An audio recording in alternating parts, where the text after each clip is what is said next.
In the scorching desert landscape of Egypt, a stranger arrived in the bustling city of Thebes. His name was Abraham, a weary traveler from the land of Canaan, seeking refuge from the famine that had ravaged his homeland. As he walked through the city streets, his eyes widened in wonder at the towering temples and grand palaces that seemed to touch the heavens.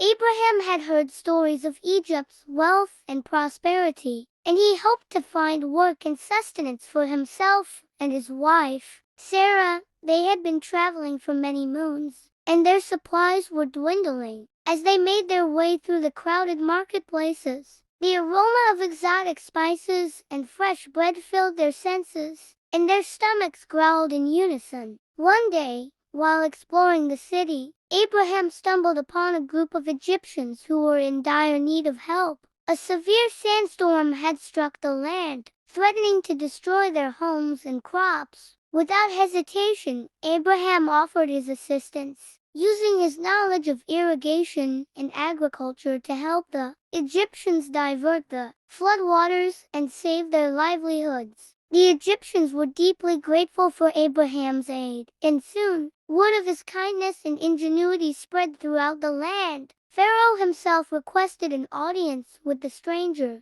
and Abraham was summoned to the palace. The Pharaoh was impressed by Abraham's wisdom and invited him to stay in Egypt, offering him land and resources to build a new life. Abraham and Sarah settled in the fertile valley of the Nile, and their fortunes began to flourish. They built a thriving farm, and Abraham became known throughout the land for his innovative farming techniques and his unwavering commitment to helping those in need. Years passed, and Abraham's reputation as a just and compassionate leader grew. He became a beloved figure in Egypt, and people would come from far and wide to seek his counsel and guidance. Even the Pharaoh would seek his advice on matters of state and diplomacy. One day, a severe drought struck the land, and the Egyptians were faced with the very real possibility of famine. Pharaoh called upon Abraham, begging him to use his knowledge and expertise to find a solution. Abraham, with his deep understanding of the land and the heavens, prayed to his God, seeking guidance and wisdom. And then, in a burst of inspiration, Abraham devised a plan to build a great reservoir, one that would store the waters of the Nile